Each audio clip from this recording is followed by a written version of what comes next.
Olá, pessoal, como estamos? Tudo bem? Estamos aqui iniciando o nosso 40º episódio do Ciência Deriva Podcast.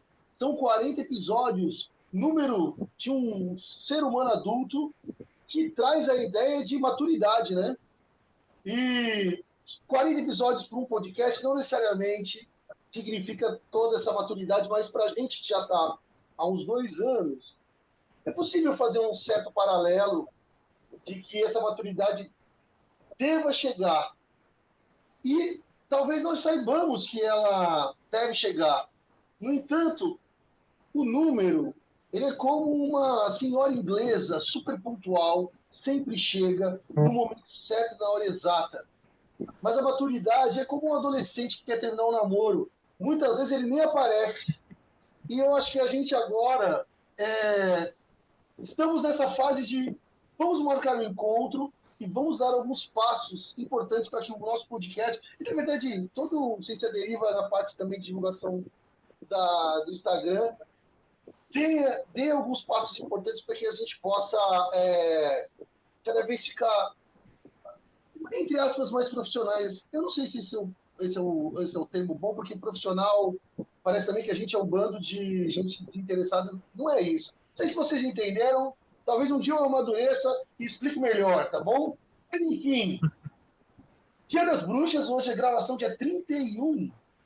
Se 31. você tem uma idade como eu, você ganhou bala, não no Dia das Bruxas, mas no dia de São Cosme e Damião. Meus filhos até ganharam o ano passado balinhas. E se você não se lembra disso, talvez você tenha uma idade que você é velho demais no Dia das Bruxas e velho demais no Dia das Bruxas e novo demais no São Cosme e Damião. Você está no vácuo se você tiver uns 20 anos.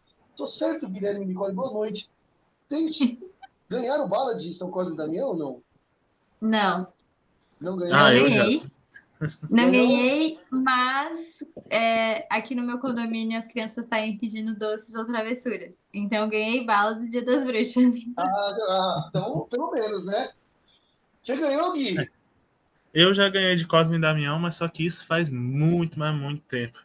Isso foi na cidade dos meus avós que eu ganhei, porque aqui em São Paulo nunca ganhei nada. Quando a Nick Só falou isso estresse. que. Só estresse. Isso que a Nick falou que no condomínio dela tem, assim, as crianças indo em porta, no meu prédio não tem. E eu dou graças a Deus. Porque elas já fazem barulho o dia inteiro. Mais um dia para fazer Inclusive, barulho. inclusive, se ouvirem campainha tocando, já sabem o que é. Sorte que minha mãe já tá lá preparada para atender. Preparada com as palhinhas, né? Tá certo, é Sim. assim, né? Gente, ó, depois eu pergunto para a nossa convidada, que vocês sabem quem é, eu vou apresentar primeiro para fazer a formalidade, tá? Hoje nós iremos entrevistar, deixa eu pegar o nome certinho dela aqui, eu vou colar, a Lorena Cristina Ribeiro. A Lorena Ribeiro, que é o nome que ela usa para se apresentar nas diferentes atuações que ela faz. São diferentes mesmo, eu vou começar aqui. Ela é formada em letras, fez mestrado e está fazendo doutorado na Federal da Bahia. Putz, eu já errei. Na verdade, a primeira coisa que tem que ser falado dela, que parece que ela é solteiropolitana. Ela nasceu uma baiana, nasceu em Salvador e carrega essa marca no trabalho dela com muita força e parece com muito orgulho. Ela pode confirmar depois. Ela está na carreira acadêmica, como eu falei, ela fez letras e aí no mestrado e doutorado ela trabalha analisando as formas de fala popular, ou então não o gramatical, a língua falada, brasileira falada, portuguesa brasileira falada, não sei se é assim que fala. Tanto no mestrado ela trabalhou, eu achei muito legal, eu li umas partes da tese sobre o tu e o você, e essas relações em dois lugares da Bahia. Fez também uma introdução lá, um livro bibliográfico bem massa do Brasil, adorei. Tem coisas ali que eu nunca tinha prestado atenção. E agora usa a linguagem do S, que aí, como não tem nada publicado ainda, eu vi só algumas partes também, comparando faixas de idade e regiões, se eu não me engano. Aí você pode me corrigir, Lorena, depois. Ela também trabalha nas redes sociais. Ela tem um projeto chamado Linha. Ixi, Maria. Linha em Passos entre linhas. Passos entre Passos linhas, entre isso. linhas. Esse projeto Passos entre linhas é um projeto que ela também tem, e eu não entendi se tem um projeto dentro do Passos entre linhas, que é chamado Lei da Bahia. Mas, assim, eu não sei se eles são separados ou ela usa junto, ela vai explicar depois. O projeto Linda Bahia, esses dois projetos, eles têm a intenção de promover a literatura baiana, sobretudo a literatura negra e também indígena, pelo que eu entendi. Uma coisa importante é que, dentro dessa carreira, ela já tem projeto, já é financiada, o que mostra uma capacidade que é crucial para viver essa vida, tanto acadêmica quanto também na divulgação. A gente conheceu ela por outra parte que ela faz, que ela, eu não sei se ela narra e é roteirista ou é só narradora, mas ela narra um podcast chamado Consciência Negra, que apresenta pessoas, acadêmicos, professores, gente relacionada à ciência, negros de destaque no Brasil. Esse projeto ela não é uma coordenadora, mas ela até começou esse projeto, tinha uma outra narradora, depois ela assumiu e até hoje está na tocada. Lorena, você é professora também. Então, como eu falei no episódio passado, professor gosta e tem que corrigir os outros. Então, ó, eu já me bananei, gaguejei, então já fiz coisa errada aí. Vê aí se eu falei certo. Agradeço aqui agora gravando e ao vivo nós estamos. Muito obrigado por ter topado a entrevista com a gente. Muito obrigada também, professor Cadu. Vou chamar de Cadu, porque você se apresentou Isso. como Cadu, então. É. Muito obrigada também agora na gravação, né, pelo convite. Obrigada também, Guilherme, Nicole. Você não falou nada errado, não. Eu sou soteropolitana, sim, tenho o projeto Passos Entre Linhas. Na verdade, o Lendo a Bahia é um projeto dentro do Passos Entre Linhas. Passos Entre Linhas é um canal do. É um projeto que surgiu no YouTube, né? Um canal no YouTube para falar sobre literatura de modo geral, com foco na literatura nacional, porque eu não via tanta gente falando sobre literatura nacional, e apresentar também alguns espaços de Salvador que vão além do Farol da Barra e Pelourinho, que é o que mais está nas mídias, né? Mas aí, no meio do caminho, tinha literatura baiana, pessoas ao meu redor produzindo essas literaturas. Eu fui me encantando. E esse meu contato com essas pessoas foi um processo também de reconhecimento enquanto escritora negra, porque como eu não me via naquelas literaturas que eu lia, né, estrangeiras e tal, eu só entendi que eu já escrevia desde adolescente, mas eu só entendi que eu sou escritora depois de ter contato de fato com escritores negros daqui do estado. Então eu comecei a falar mais, foi natural, né? Foi acontecendo, falar mais sobre literatura negra até que por um posicionamento mesmo mais.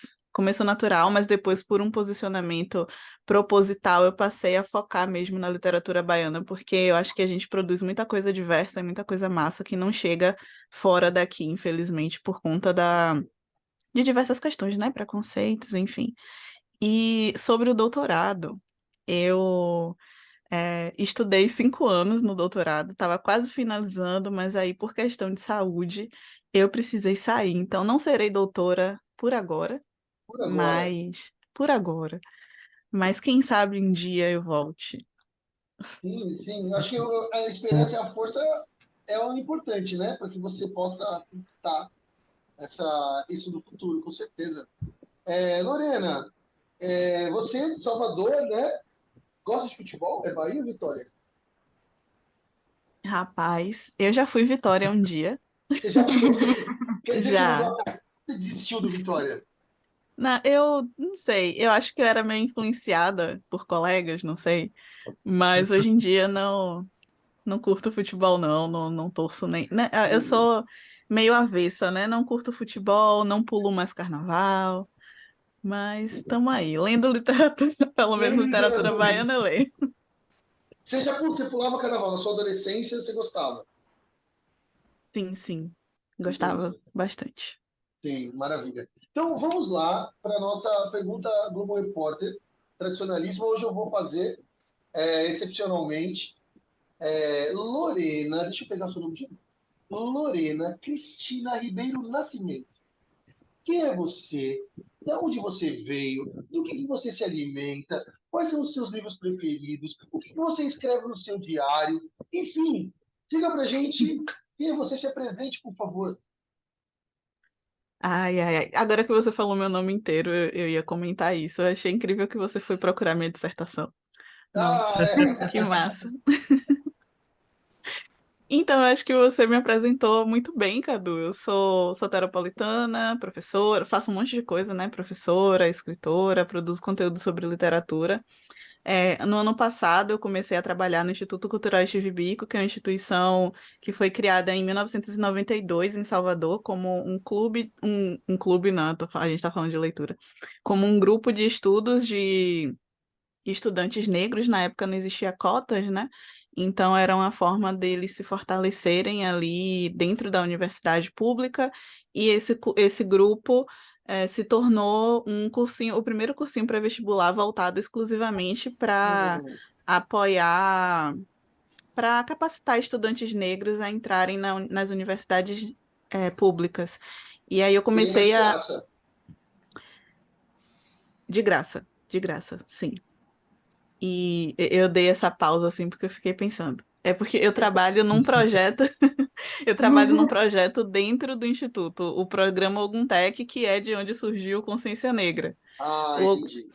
o Oguntec, a Bico tem o cursinho pré-vestibular, que aí entram várias pessoas que têm interesse em diversas áreas, e dentro da Bico tem o programa Oguntec, que é um programa que é voltado para capacitar jovens também de escolas públicas, né? Com um foco na área de ciências e tecnologias, que é a vibe de vocês, né? E aí, Sim. posso dizer que é a minha também agora. Né? Você entrou. Sim, eu não sei, você falou tanta coisa. Eu publiquei no ano passado, não, em 2020, o meu primeiro livro solo, O Divertido Glossário da E Jana, eu que é um livro esqueci de infantil. falar. Eu vi, mas eu Tem esqueci. problema não. Sabe o que que é? É, Desculpa te cortar. Eu, não, eu, eu não tranquilo. boto texto assim para eu ler, porque eu sou meio atrapalhado, assim, a ideia confunde. Então aí eu prefiro falar de cabeça. Fico treinando assim, e aí eu esqueci. Então São peço tantas desculpa. coisas que esquece. Não, tá tranquilo, Sim, mas sobre tá o seu tranquilo. livro, Ah, sim, é um livro infantil. Ele tem sido usado por algumas professoras no processo de alfabetização de crianças, porque ele fala sobre. A narradora apresenta, né, algumas palavras e os significados dessas palavras para ela, e cada palavra está separadinha silabicamente. Enfim, eu sou ótima para apresentar livro dos outros, mas quando é na vez de apresentar meu próprio livro, eu fico me embolando.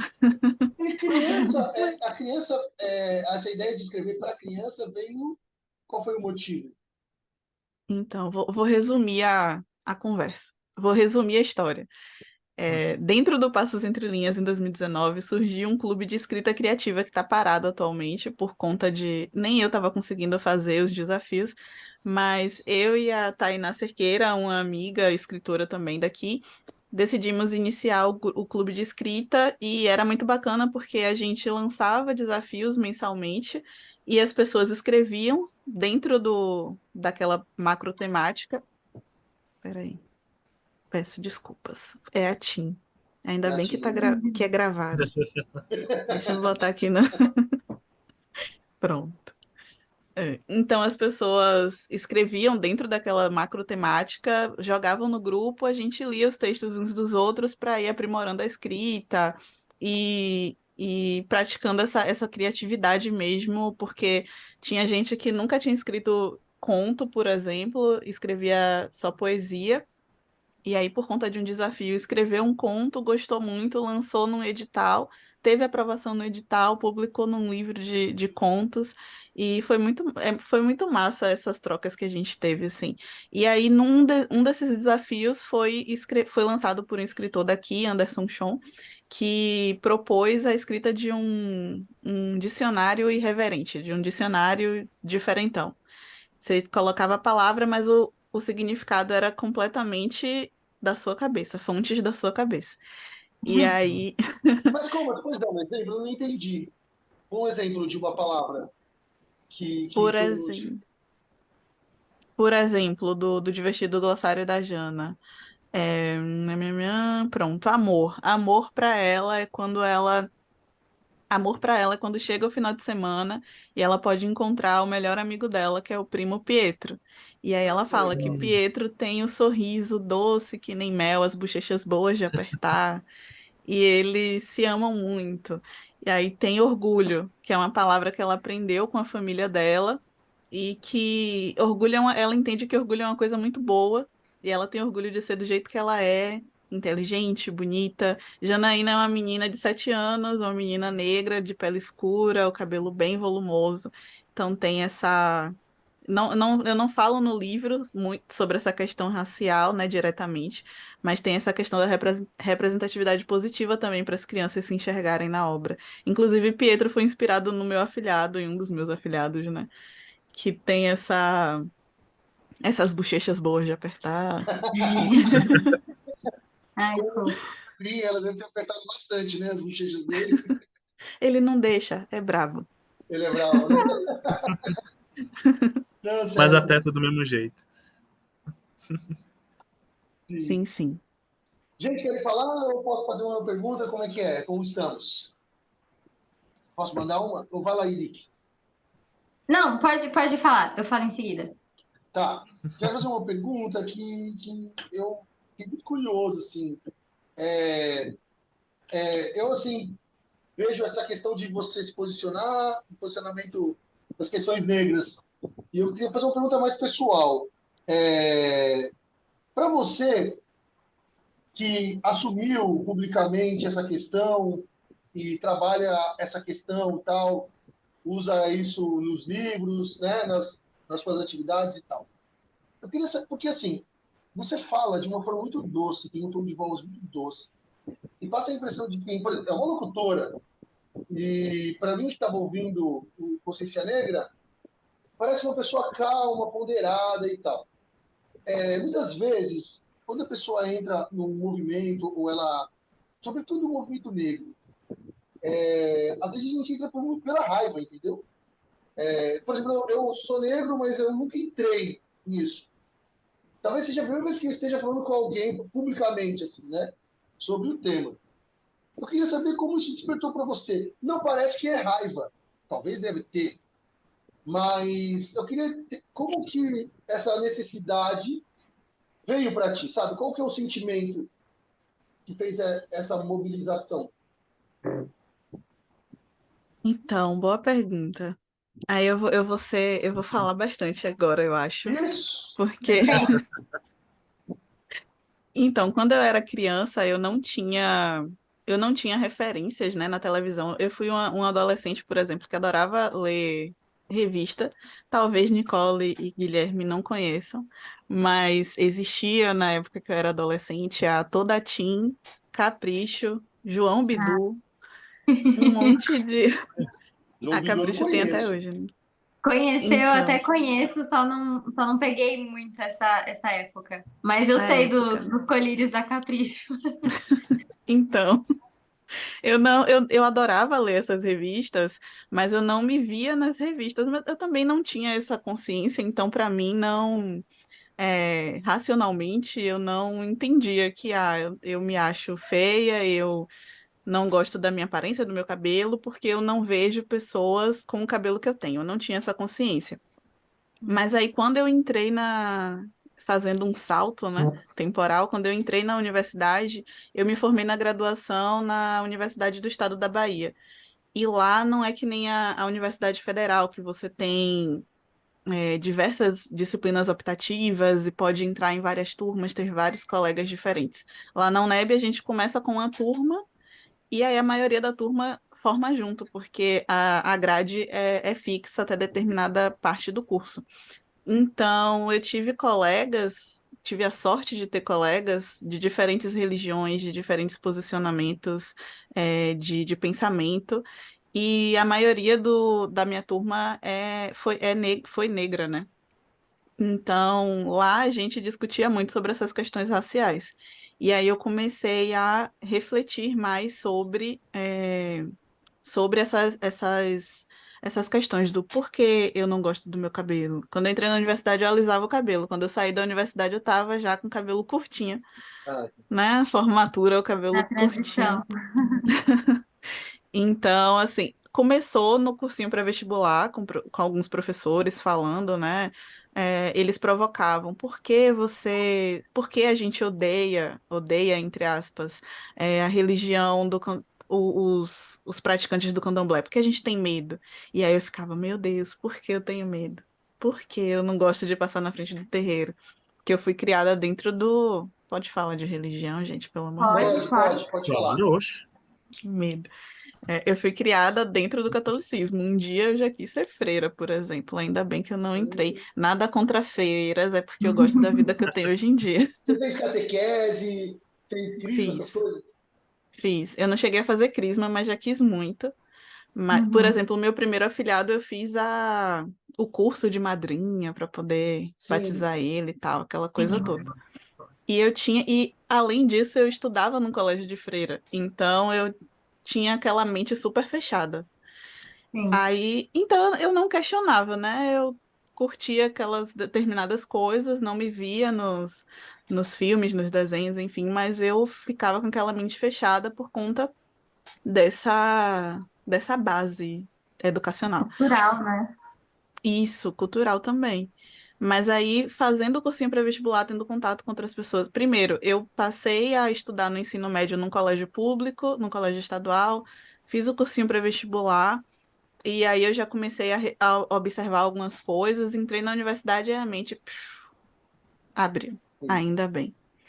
E aí, quando eu criei o Passos Entre Linhas, que eu comecei a perceber que, por exemplo, eu acho que o meu start se deu quando eu peguei o livro Heroínas Negras Brasileiras em 15 Cordéis, da escritora cearense Jari de Arraes. É um livro que conta a história de 15 mulheres negras que têm, né, grande importância na história do Brasil, mas que são pouco referenciadas ou nada referenciadas. Quando eu li o livro e quando eu li os cordéis e li sobre Maria Filipa, na época não se falava muito sobre Maria Filipa. Eu li sobre Maria Filipa e Tia Ciata, que foram duas baianas muito importantes, e eu nunca tinha escutado falar sobre elas. Eu pensei, gente, em que mundo eu tô vivendo? Como assim eu não conheço essas duas mulheres? Maria Filipa teve uma grande importância na luta pela independência da Bahia, que é conhecida como a independência do Brasil na Bahia, né? Dia 2 Uhum. de julho. E aí eu comecei a pesquisar mais sobre autoras negras, pesquisar mais sobre mulheres negras, e assim fui reforçando esse meu letramento racial, né? E quando você falou sobre a questão da raiva, eu entendo muito as pessoas militantes que têm mais, que se expressam com mais raiva, né? Porque é de dar raiva mesmo. Algumas vezes eu já fiz alguns posts na internet mais raivosa, eu ficava olhando assim, ai meu Deus, o que é que as pessoas vão falar de mim? É porque eu fico com medo também, né, do retorno das pessoas, como é que as Sim. pessoas vão reagir. Mas nem sempre dá para ser calminha, não. Acho que eu respondi, não sei. Não, você respondeu, cara. Só assim, sem dar exemplo dado, você não sentia que você sentia racismo quando você era criança. E nem via aquele. Você estava vivendo, assim, bem, não era uma. Na escola, com as pessoas, não tinha um. Assim, eu vou fazer uma lógica que a gente pinta, sou de São Paulo, hoje eu vou vivo, será, mas a gente pinta que a Bahia, a Bahia é o lugar mais negro de pessoas negras do Brasil, certo? Até proporcionalmente, talvez, eu não sei. Então, pinta, a minha cabeça, pinta que tem bastante negro, então você convive com muitos negros. E parece que, então, isso, naturalmente, essa conversa, ela é mais fácil de acontecer. Eu É vou um dizer preconceito, que né? Mas você eu tá vou errado, dizer não é? que não. É, porque, gente, eu vou pesar o clima do episódio. Não, não, Oh, fique meu Deus. tranquila, São, vai tranquila, vai são tranquila. temas importantes a serem abordados também. Não, na minha infância não foi, minha infância na escola não foi fácil, não. Eu não vou chorar. Quando eu era no período ali da alfabetização, primeira série até a quarta série, eu sofria muito com os colegas dizendo. Só que eu não sabia que era por conta de uma questão racial. Eu tenho Uhum. cabelo muito. Eu tô com o cabelo preso aqui, mas eu tenho cabelo muito volumoso, muito volumoso. E minha mãe fazia umas tranças para eu ir pro colégio, acho que era mais fácil. Fazia umas tranças, e aí o pessoal fazia, parece um cocôzinho, não sei o quê. Então eu no meio do caminho, minha mãe fazia trança em casa. No meio do caminho eu ia desfazendo as tranças, só que aí pra turma era pior, né? Porque o cabelo ficava muito Nossa, cheio. E Nossa. aí apontavam meu cabelo, chamavam de cabelo duro. E aí eu chegava em casa, eu só fui contar para minha família sobre isso já. Eu estava na universidade, que eu falei, eu chorando, eu fiz, meu Deus, eu sofri racismo na infância, eu não sabia. Eu chegava em casa chorando por causa disso, disso, e disso. E aí minhas tias falando, mas Lorena, você nunca contou isso pra gente. Só que eu não tinha essa noção, noção, né? né? Eu estudei da alfabetização até a quarta série, que hoje em dia é quinto ano, no mesmo colégio. Depois eu mudei de escola, porque não tinha, a escola anterior ia fechar, eu acho. E aí, nessa outra escola que eu entrei na quinta série, sexto ano, os meninos faziam lista das meninas mais bonitas e das meninas mais Sim, feias. E aí eu ficava Nossa. nessa lista das meninas mais feias. Eu não entendia, enfim, na época eu só achava que eu era feia, né? Não entendi. entendia que era uma questão Sim. racial. É Padrão, porque, né? mas o É, importante quando na faculdade essa ficha caiu, isso é importante também, até para você, por confiança, porque para mim, por exemplo, sempre foi muito da confiança, sempre tive confiança baixa, muito por causa disso. E aí o entendimento, às vezes, e a reflexão, às vezes restaura essa confiança para trabalhar, para trazer uma identidade. Isso que, meu, é super importante para a pessoa tocar a vida que for que ela vai tocar, né? Creio eu, né? Então, é muito bom, exatamente. muito bom. E daqui, que fala aí, você, para a gente ir para frente, eu não falar tanto, sabe? Não, na verdade, assim, não é uma pergunta direta, né? O que eu ia comentar naquela hora. Mas encaixa muito com o que a gente está falando agora, que é sobre a representatividade, né? E como, por exemplo, o seu livro vai fazer uma criança, um adolescente, não sei, negro, se sentir bem e se sentir representado. Porque hoje em dia mais. Só que a gente ainda não. Sim, tá caminhando, mas a gente não vê tanta representatividade. Antigamente era pouquíssima, assim, eu não me recordo tanto, porque eu também era pequena, né? Hoje em dia eu tenho 21, então eu não sou tão madura assim pra saber como que era antigamente, mas eu sei que antigamente tinha bem menos representatividade e hoje em dia a gente tá caminhando, então era exatamente sobre isso que eu ia comentar, sobre como é importante a gente ver personagens principais, né, de livros, filmes, com outras características, sendo negro, indígena, porque isso faz com que as pessoas se vejam, né, na televisão, nos livros. Então, você faz com que as crianças, principalmente, passem a refletir sobre isso, sobre ela também é bonita, ela só é diferente das outras pessoas que são consideradas padrões na sociedade. Então, era mais ou menos isso mesmo que eu ia comentar naquela hora. Eu, Sim, sim, é importante. É sim. importante, e é importante as pessoas saberem que a gente não fala sobre representatividade, porque, ai, vai ler um livro de escritor negro porque é negro. Só porque é negro você tem que ler. Não, é porque. Eu até falei sobre isso numa oficina que eu ministrei no sábado para uma turma também universitária, que tem no livro Manual Antirracista da Djamila Ribeiro, ela fala que é irreal pensar que num país onde a maioria da população é negra, a gente tenha como referência pessoas brancas, pessoas europeias, estadunidenses, sendo que a gente né, poderia estar olhando para essas outras pessoas que produzem tantas coisas muito bacanas. Inclusive, por conta disso que eu acredito que Lázaro Cunha, é o diretor executivo da Bico, criou também eu já vou emendando uma conversa na outra. Vai, Criou. Eu acredito que também por isso o Lázaro tenha criado Consciência Negra. Porque nas ciências a gente vê. Nossa base referencial teórica na universidade é muito branca, né? E eurocentrada. Então a gente vê muito cientista branco, cientista europeu, norte-americano como referência.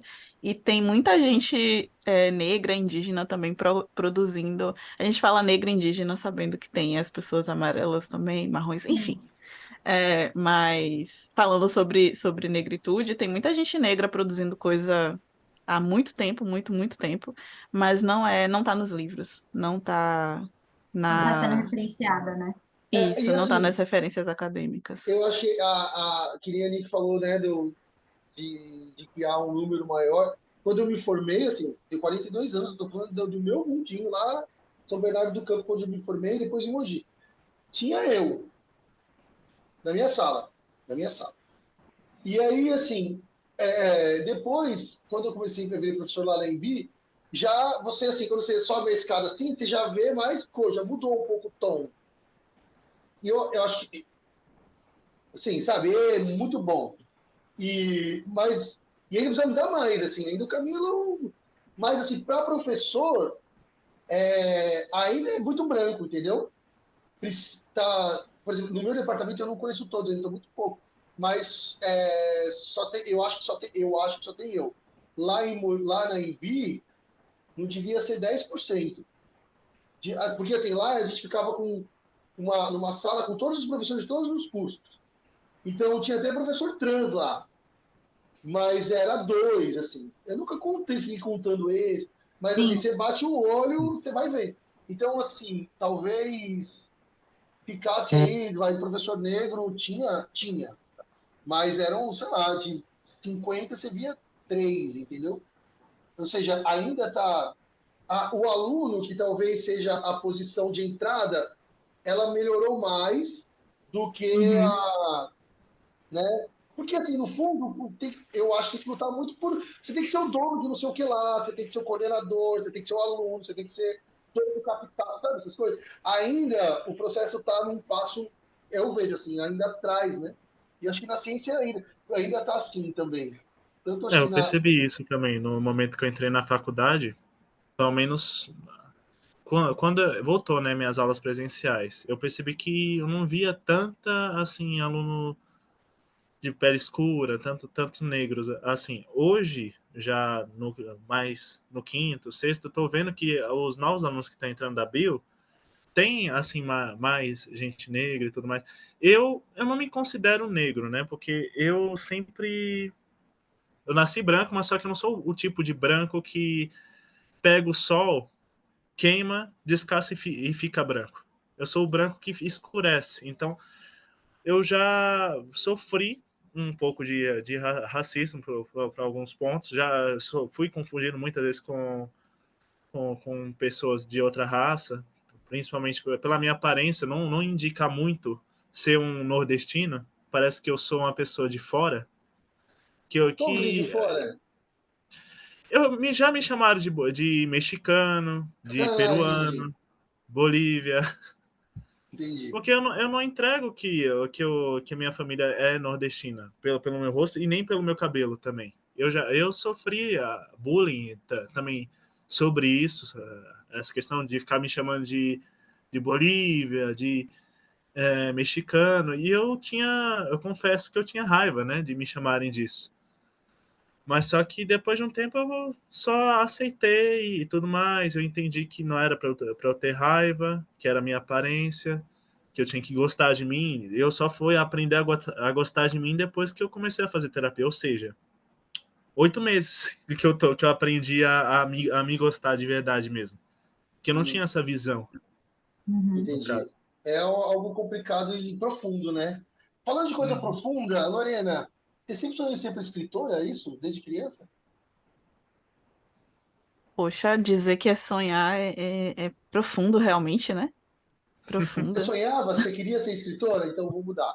Você queria ser escritora?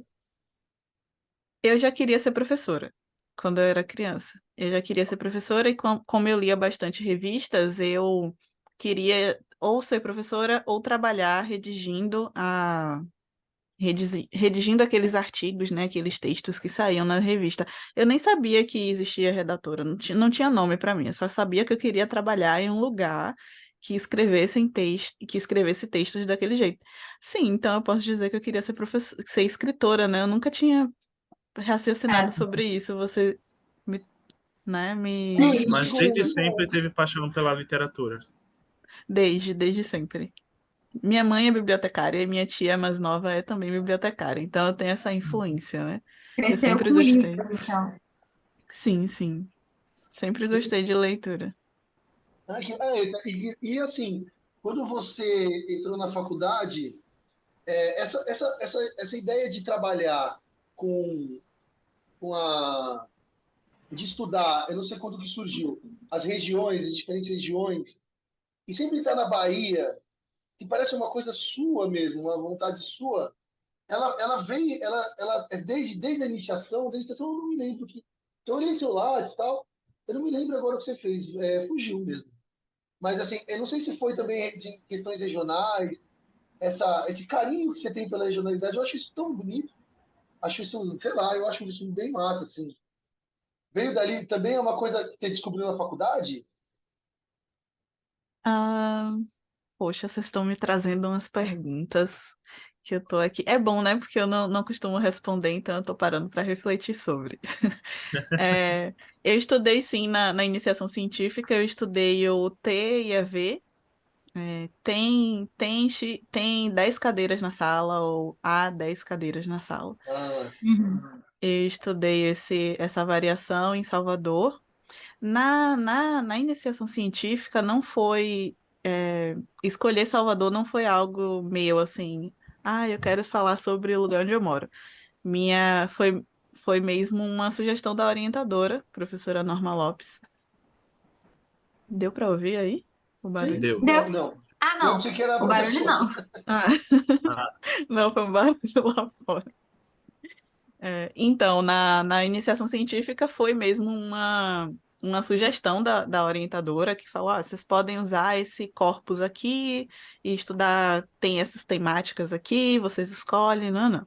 Aí eu fiz 2 anos de iniciação científica, no primeiro ano foi com o TAV, que inclusive eu não costumo falar isso e tem base no racismo também, né? Que a gente acha que, não, a gente nem é essas Coca-Cola toda. Mas nesse primeiro ano eu recebi o prêmio em segundo lugar do melhor trabalho apresentado na área de letras, linguísticas e artes na jornada de iniciação científica lá da universidade. E aí o prêmio da gente era ter uma viagem custeada para apresentar o trabalho na Jornada Nacional, Ah, que na chique! SBPC? É a SBPC. Sociedade Brasileira Que da de hora. Negócios assim. Da hora, você vê? Da Foi hora, muito massa. parabéns! Obrigada. Aonde que foi? Que cidade que foi? O estado? Foi em Recife. Ah, é Recife. Nossa, que legal. Da hora, parabéns. Legal, Foi cara. legal. muito bom. Sim, E, sim. e E ali aí. você. Ah, fala, perdão. Não, pode falar, pode falar. Tá, ó, eu ia mudar de assunto, não sei se você quiser completar, mas eu vou mudar e se você quiser, você volta, tá? É, Pronto. a, sobre assim, a divulgação que você faz, essa coisa de aparecer e de como que foi nascendo isso foi e até criar um projeto, né? Que aí assim uma responsabilidade o projeto e os passos que você deu de meu, vou escrever um projeto também para ver se eu consigo dinheiro e tal. Como que foi surgindo isso? Então, só concluindo a questão da. Eu não vou esquecer a pergunta. Concluindo eu falo alto para eu mesma internalizar, que eu não vou esquecer. A questão do estudo acadêmico foi. Na graduação eu era muito imatura ainda, né? Não estava. Imatura e insegura também. Então eu estudei os temas ali sugeridos pela minha orientadora. No mestrado eu já pensei em falar sobre a variação na Bahia, porque eu gosto mesmo do jeito que a gente fala aqui. E quando surgiu a proposta da orientadora do mestrado de falar sobre tu e você. Eu sabia que uma região do interior daqui, Amargosa, fala tu. E aí eu fiz, então eu vou estudar lá. Porque em Salvador não tem essa variação toda entre tu e você. A gente fala muito você. Eu falo tu por influência de Amargosa. Mas das vezes que eu viajei para lá. Mas a gente não fala tanto tu e você. E você tinha perguntado, Cadu, sobre como eu comecei a gostar, né, dessa área da sociolinguística. No primeiro semestre eu tive aula de fonética e fonologia, e a professora falando sobre tia, dia, por que o ti, di, por que o tia, teatro, teatro, tia, dia, dia. E aí eu fiquei encantada com aquilo e ao mesmo tempo que eu estava estudando fonética e fonologia, eu estava estudando uma disciplina de pedagogia que criticava o preconceito linguístico, eu descobri o preconceito linguístico ali. E aí uma história engraçada que eu conto eu corrigia muito meu pai, né? Ele fala bicicleta, é, bicicleta, tauba. Não fala Tauba, minha mãe fala Tauba. Brito. Enfim, e aí eu ficava corrigindo ele. Só que eu aprendi na universidade que se a gente entende o que a pessoa está falando, pelo menos na fala, a fala não está errada, aquilo ali não está errado, é uma outra forma de se dizer a mesma coisa. E aí eu chegava em casa contando para ele, só que ali no primeiro semestre eu já estava aprendendo, né? E ele falava, não sei o que lá, bicicleta, aí eu, bicicleta não, meu pai, bicicleta. Aí ele, você entendeu o que eu falei? Se Ah, você entendeu, então eu não estou falando errado. ele já usou isso contra você mesmo. Exatamente.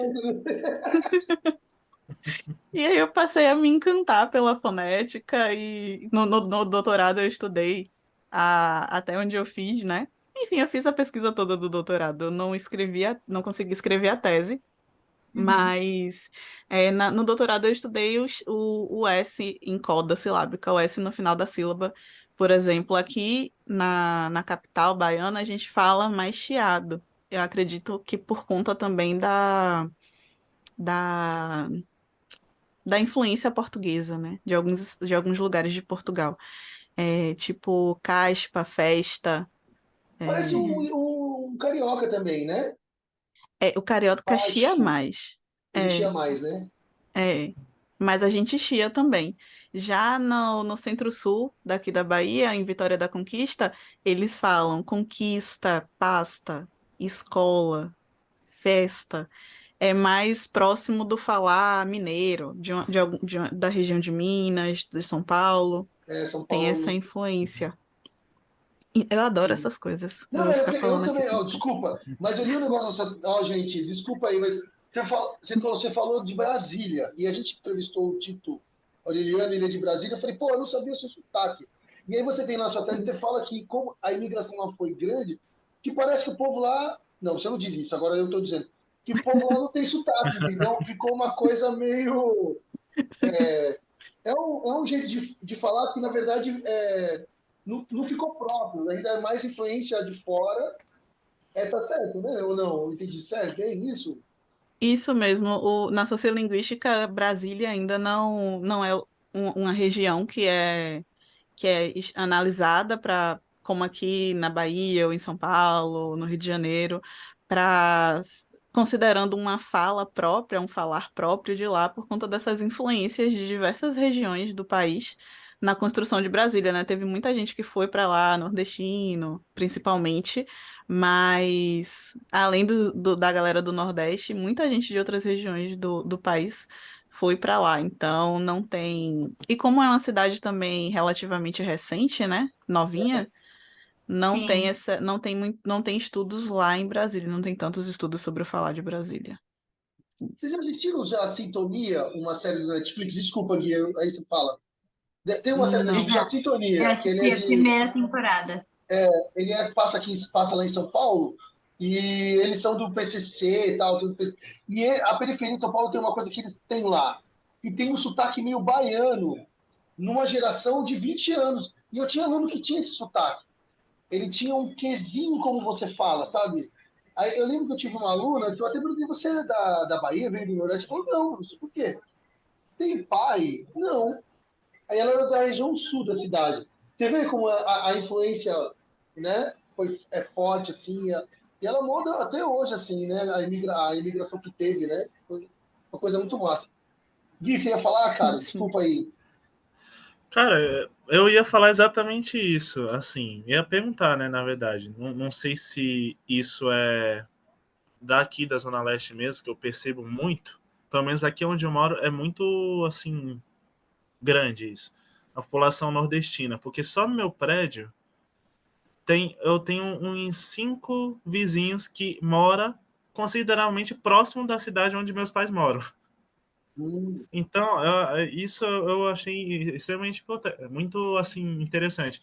E ainda mais que praticamente o prédio inteiro meu é nordestino. Então, tem uma galera que é do Piauí, tem outro que é de Pernambuco. Agora se mudou gente da Bahia pra cá. Aí eu escuto umas coisas, eu falo, cara, parece que eu tô no Nordeste, estando dentro de São Paulo. E isso me deixa muito à vontade, no caso, que eu amo o sotaque, eu amo o Nordeste. Aí eu ia perguntar se isso tem alguma coisa a ver com a Zona Leste em si. Pontos da Zona Leste ser mais, assim, nordestina. Não sei se isso cabe, se é possível você responder.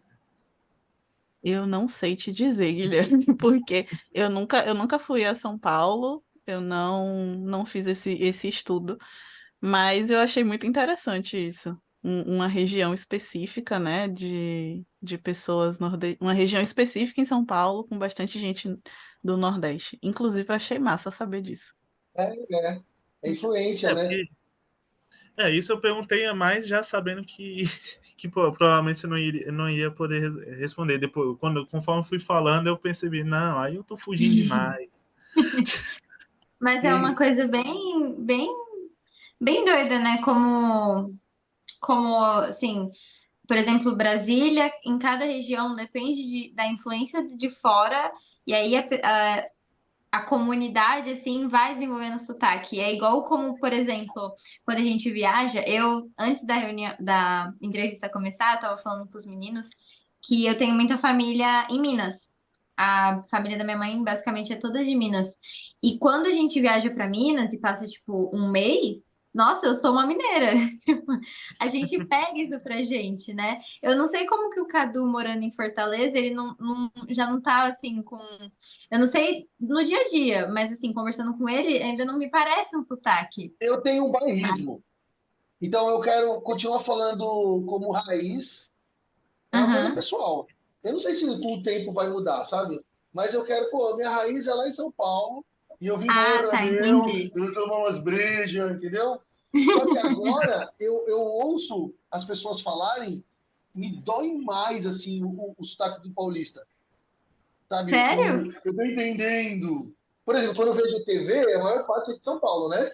Então, agora o Luciano Huck, ele me dói um pouco o ouvido. Sabe, eu tô entendendo o que vocês estão falando. Sabe, esse negócio que eu não vi nesse N, entendeu? Agora ele Eu mudou um pouco. nasci, Mas o jeito eu de falar eu não nasci. quero que mude. Então, eu nasci e cresci aqui em São Paulo e há muito tempo mesmo da minha vida eu pensei que a gente não tinha sotaque. Eu pensei que Eu também. todo mundo tinha, menos a gente. Porque é o meu convívio, né? Então eu nunca parei pra reparar. E aí, com o tempo que eu fui entendendo que a gente também tem sotaque. Tudo bem que muitas pessoas forçam um sotaque, né? Igual um Faria Limer, né? Aquela, É, ai, amigo, não.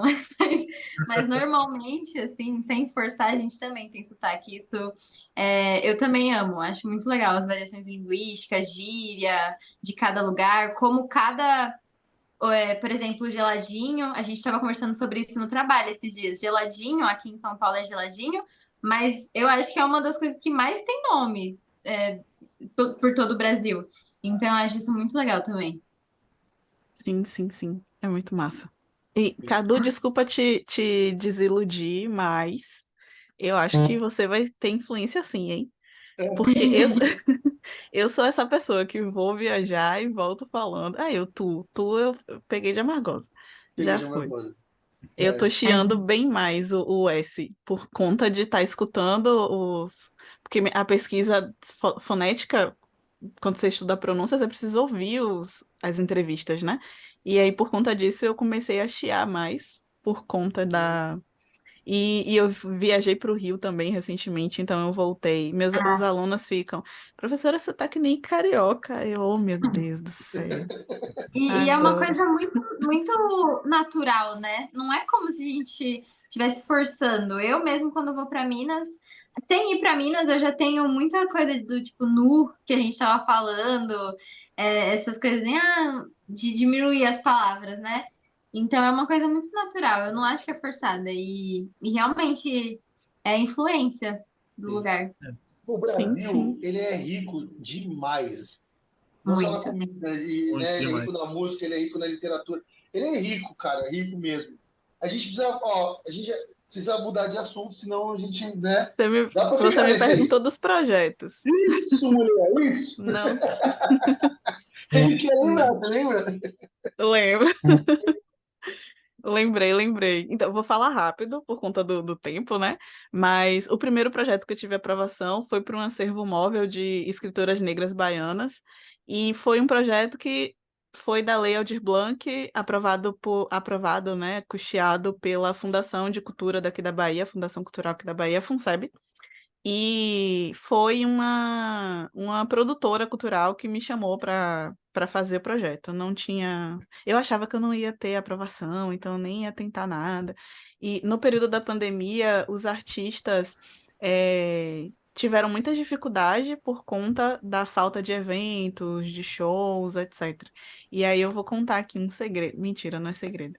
Vou contar vou contar uma curiosidade aqui. Escritor, geralmente, não ganha, não faz dinheiro, né? Não tem o reconhecimento, o retorno financeiro pela venda dos livros, porque chega pela venda dos livros uma porcentagem para o escritor.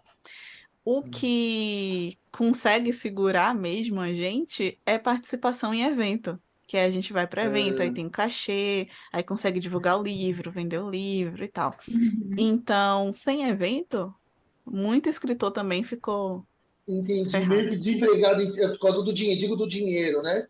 Isso. E aí, por conta disso, foi lançado em 2020 uma lei, Lei Aldir Blanc, que foi uma lei de apoio às áreas da cultura.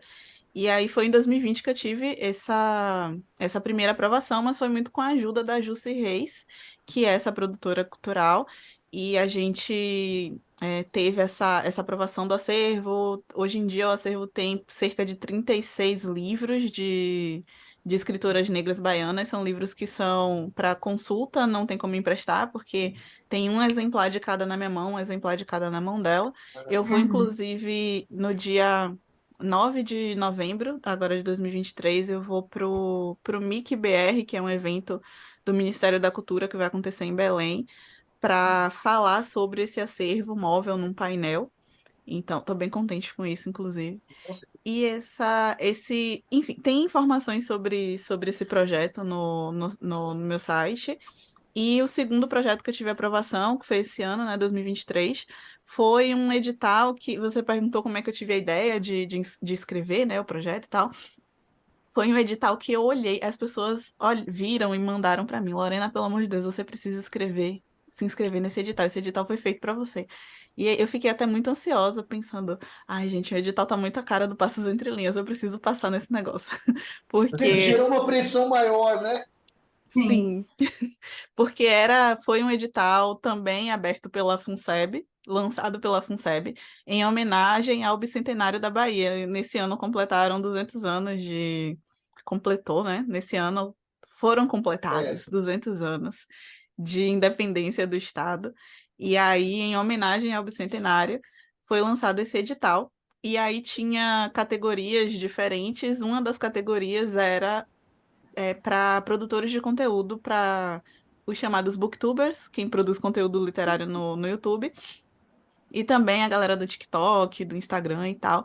E o critério era a produção de conteúdo sobre literatura baiana. E aí, no próprio projeto, você tinha que colocar indicações de livros que você ia apresentar, estrutura, algum suporte, algum retorno para a sociedade também desse projeto.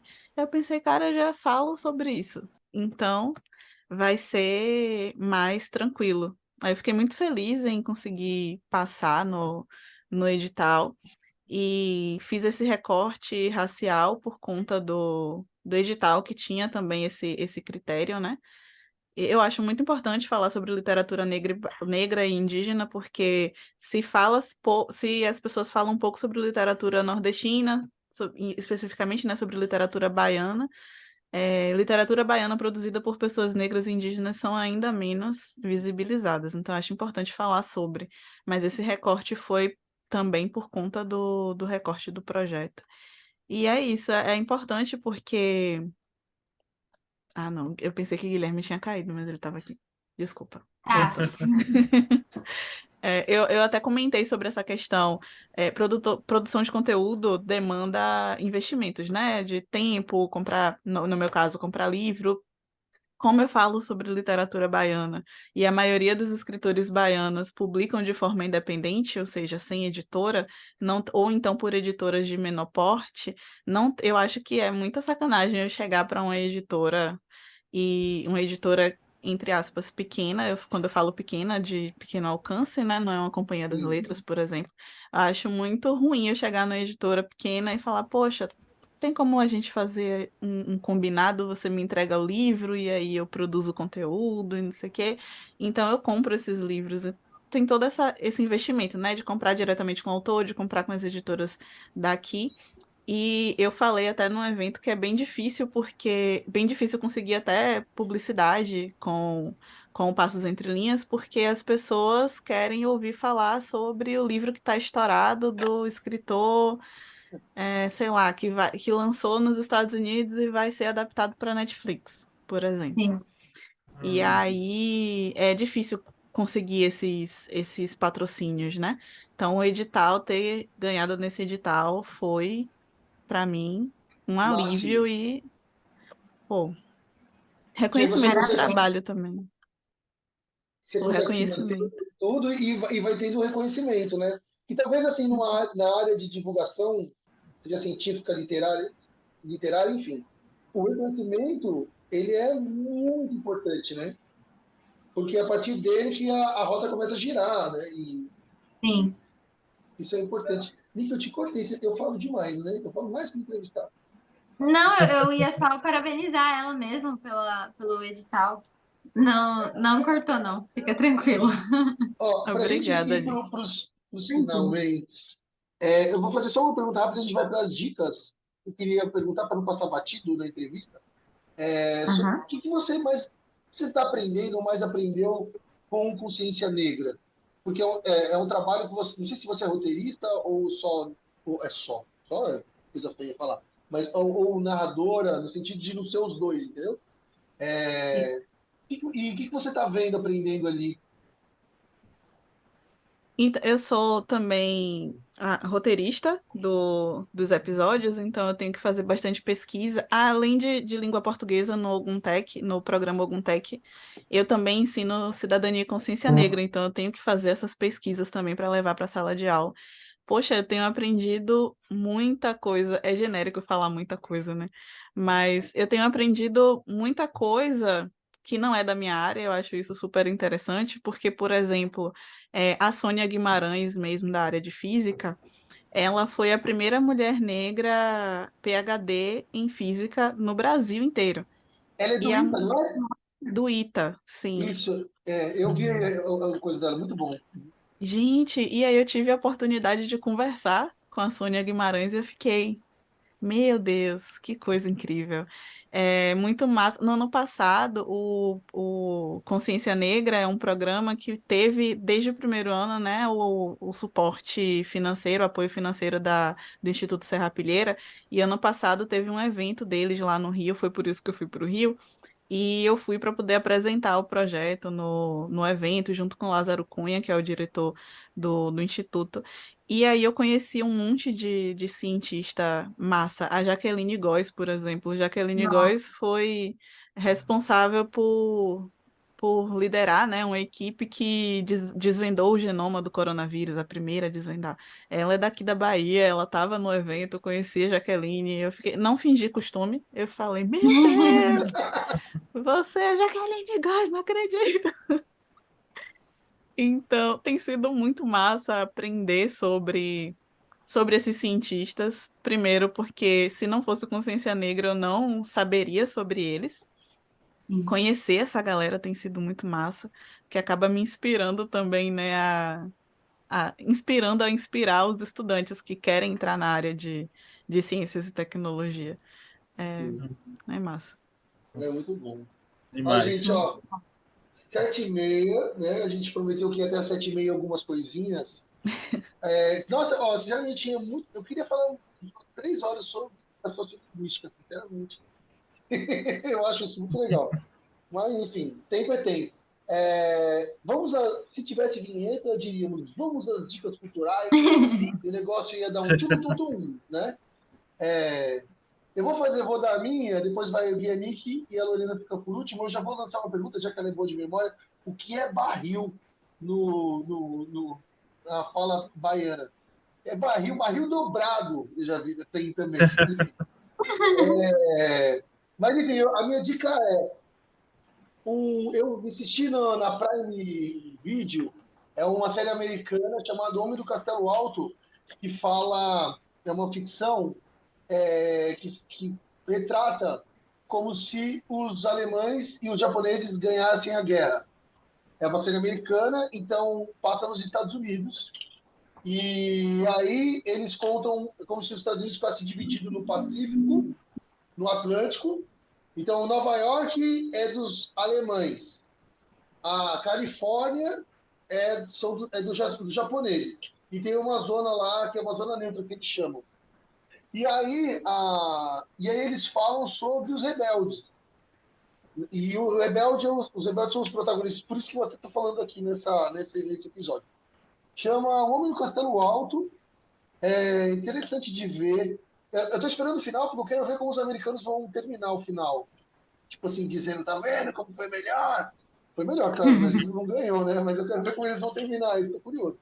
E, enfim, essa é a minha dica, tá no Prime Video. Aí, Gui, o Nick, que quiser falar. Pode falar, Gui. Pode falar? Antes de falar, eu vou lembrar um negócio que era para eu ter lembrado no meio da entrevista. Faz tempo. Que é, ó, curta, compartilhe essa entrevista. Se você escutou até aqui, peço que curta, compartilhe essa entrevista, ela tá tratando de um assunto extremamente importante. Trouxemos uma pessoa totalmente nova, no caso, para abordarmos aqui sobre literatura e tudo mais. E essa conversa foi extremamente interessante. Então, acredito que vale o seu esforço de ir lá, clicar num botão, compartilhar e mandar para alguém, né? Então, tá aí a mensagem. E a dica cultural que eu pensei, eu fiquei muito dividido. Por hoje ser sexta-feira. Não, sexta-feira 13. Por hoje ser dia de Halloween, Filme de terror. eu, o primeiro filme que me passou de terror que eu assisti assim mais recentemente foi Corra, que é extremamente assim, tem uma pegada muito de escravidão, ainda mais na era moderna. E o outro que eu pensei que seria mais assim interessante de falar, né, seria 12 anos de escravidão, que é um filme também que passa num tempo bem antigo, já acredito que perto do fim da escravidão, pelo que eu me lembro. E ele trata muito sobre essa questão de racismo, sobre preconceito, e por isso que eu decidi escolher esse filme. Eu nunca assisti, não, 12 anos de escravidão. Eu vou só anotando aqui as dicas. Bom, a minha dica é. Bom, Na verdade, tem uma dica que eu quero reforçar, que eu já dei em algum episódio, não me lembro qual, mas eu acho que casa muito com essa entrevista, que é o filme Estrelas Além do Tempo também. São cinco, ó. São três mulheres, né? Isso, três mulheres negras que são cientistas e elas são extremamente fodas no filme, então eu acho que é uma boa dica. Quem não assistiu ainda, Elas eu são da recomendo NASA, né? fortemente. Sim, sim. Tá, sei que qualquer. Recomendo fortemente. E outro filme também, que aí é mais uma pegada assim, cientista mesmo, mas futurista também, que é Interestelar. Acho que eu nunca dei essa dica aqui e é um filme muito bom também. São esses dois filmes aí. Interestelar é novo? Interestelar. Não conheço. É novo? Não. O lançamento dele faz Entendi. 2015, por aí, Ah, tá. 2014. Ele tá na HBO. Eu vi ele na HBO, não sei se ele tem em outras plataformas também. Mas é bem bom. Pode falar, Lorena. Então, eu ia indicar também Estrelas Além do Tempo, que é um livro, é um filme maravilhoso, inclusive tem livro dele. É, Não, não é isso. sabia. Tem um livro contando a história das três cientistas. É muito massa. Elas entraram na NASA na época ainda do apartheid nos Estados Unidos, então no filme é retratada de uma forma meio romantizada, porque Não ela é tem, tão. né, como se o homem branco fosse ali, oh, não, você não pode andar até o outro pavimento. Você vai no banheiro da gente. Mas, enfim, traz uma reflexão. Eu quero aproveitar para indicar um livro de ciências, né, por conta da temática do podcast, da temática geral do podcast, Descolonizando Saberes, Mulheres Negras na Ciência. É um livro de divulgação científica organizado pela professora Bárbara Carini, que inclusive está nas redes sociais como uma intelectual diferentona, não sei se vocês conhecem. Não conheço. Ela é Aham. daqui, ela é daqui da Bahia. Eu ia falar, ela é barril, e aí eu lembrei da sua pergunta. E como a gente falou muito sobre literatura também, eu não poderia deixar de indicar também uma indicação mais voltada para ficção, né? Foi lançado, aproveitar que a gente está aqui com a câmera ligada. Pronto, eu tô com dois livros aqui na mesa.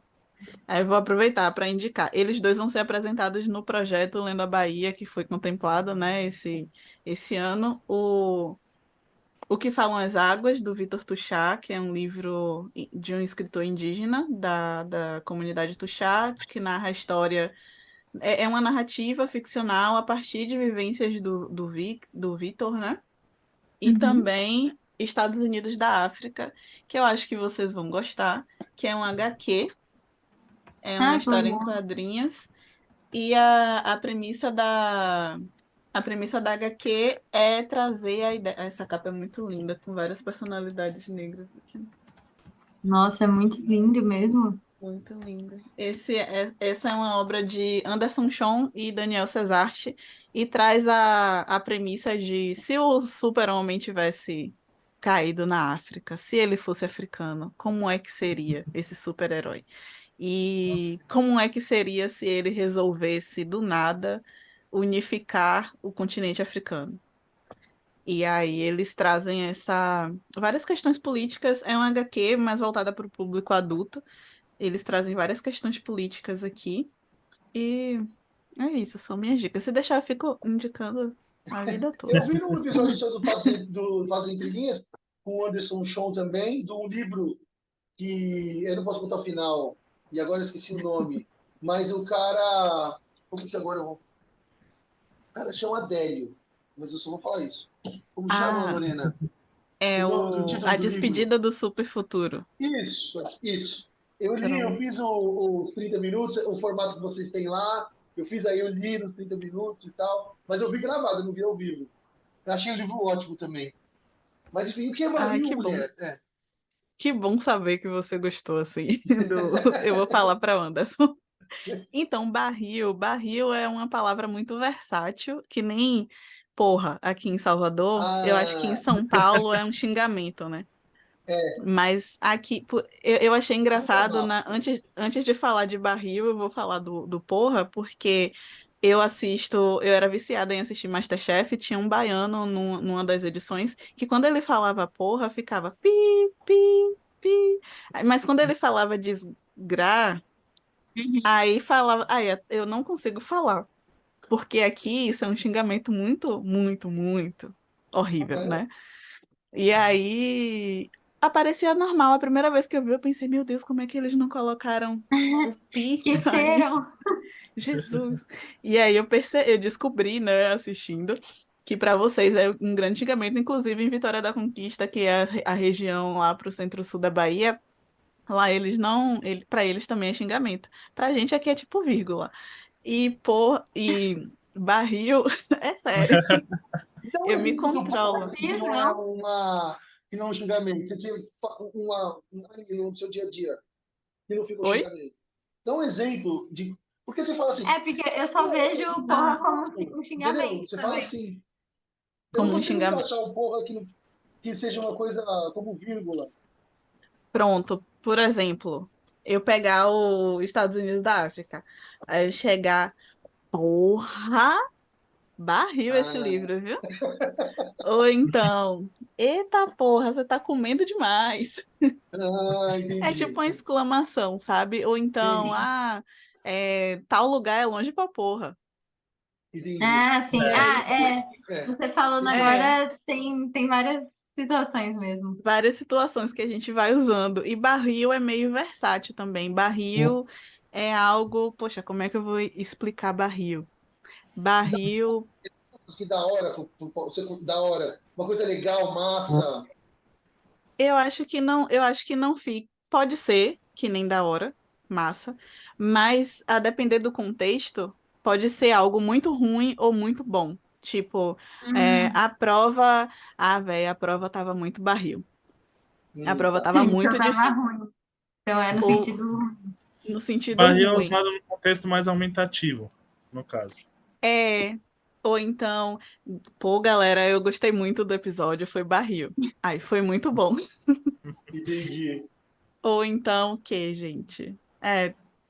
Difícil é tipo, outra coisa, outro exemplo do negativo. Fulano é barril, caloteiro, tá me devendo até hoje. Caloteiro é a galera que Sim, não sim, paga. sim. Sim, Ah, a gente usa é como também. se fosse. É como se fosse o Zika, né? Zika. Não sei se muita gente ainda usa Zika aqui, Não mas Zika conheço. pode ser bom e pode ser ruim. Tipo, É, nossa, que coisa Zika. Ou tipo, porra, Zika isso aí. Então, fulano é zica, ele joga bola pra caramba. O cara é é, zica, ele é embaçado, ele é, né? Ele pode ser sim. Pronto, dos então dois. Embaçado também, embaçado. sim, sim. Então sim, pode ser que nem zica, exatamente. Olha, tá Ah, vendo? adorei. Estamos estreitando, aprendendo as fronteiras da língua. Ah, da hora, eu gostei. É, É, é isso aí, desculpa. Você ia imagina. falar de. Não, Você... gente indo pro. Você quer falar mais algum exemplo, Cadu? Não, eu não. Não, eu ia perguntar se você ia perguntar do Laele, porque você fez Aí eu pensei, eu vou perguntar Ah, do nossa, Laele. lá ele.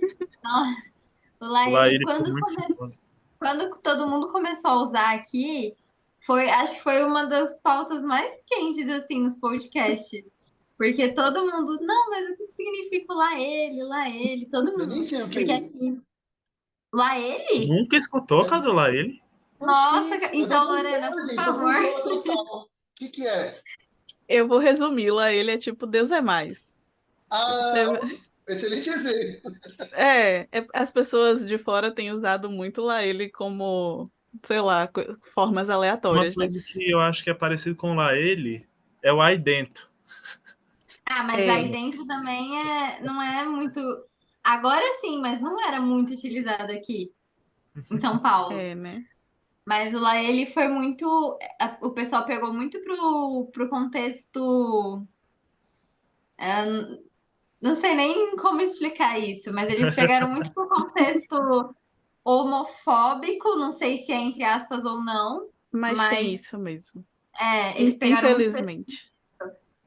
E Sim. aí, assim, primeira vez que eu ouvi, eu pensei que, por exemplo, aí na Bahia, vocês usavam nesse contexto. Mas não, aí depois que eu ouvi em outros podcasts que eu percebi que é um Deus é mais mesmo. Tipo, nossa, não. Isso. E o Laele é diferente do Laela. Laela é tipo. Ah, aquela Laela lá. Eu falei do pagar, né? Não, vou dar outro exemplo. Aquela Laela lá me ultrapassou no trânsito. Ai, não sei o quê. Ah, Laela. sim. É um xingamento. Não é Pra o mulher, Laela. ou não? Tem Não, gênero esse pra. xingamento? Não tem, Não, não tem. tá. Não tem gênero. Inclusive, eu dei o exemplo pensando num cara ultrapassando, mas enfim. Ah, tá. Você vê, não, meu Mas é jeito, então, verdade. eu tô aqui É, ouvindo. Ele veio forte de uns tempos pra cá. sim, E sim. é daí, né? Até onde eu sei é da Bahia. O outro É, também é, né? o É, Oxe hoje, também. hoje é muito, muito, muito. Enfim, pessoal, estamos indo para o final do episódio e com isso vem as duas perguntas padrões que a gente tem. Então, Lorena, eu queria saber se, primeiramente, se você ficou treinando alguma resposta no espelho e a gente não te fez a pergunta que você esperava. Se ficou alguma resposta vaga sem uma pergunta específica.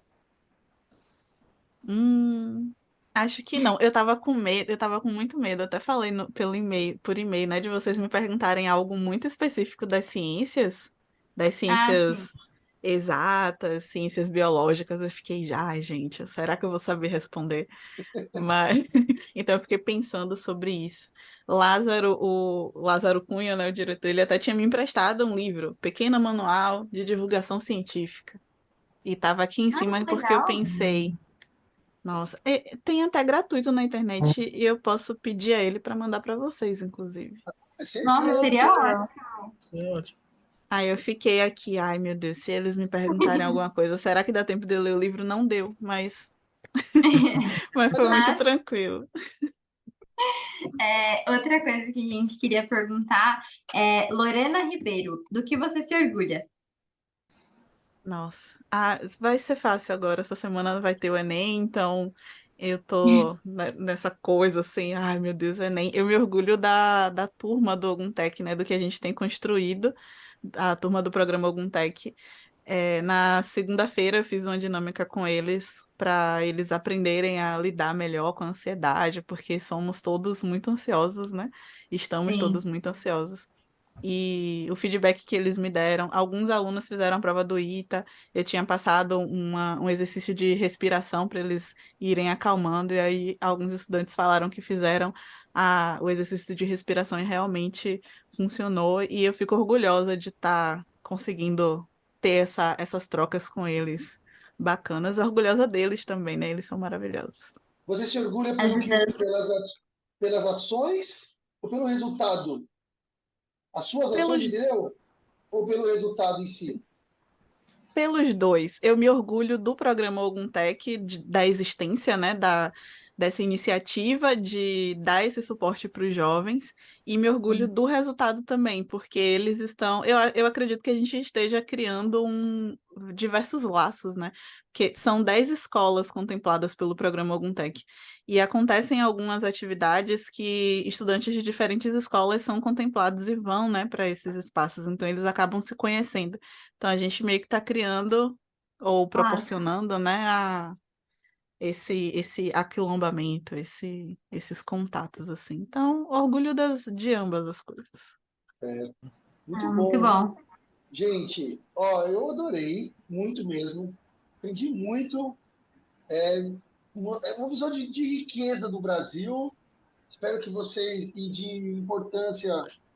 A gente falou de coisas importantes mesmo, né? Massa mesmo, muito legal. Com certeza. Quem chegou aqui, Guilherme, desculpa, você é o garoto propaganda, não sei se é do podcast, eu sei.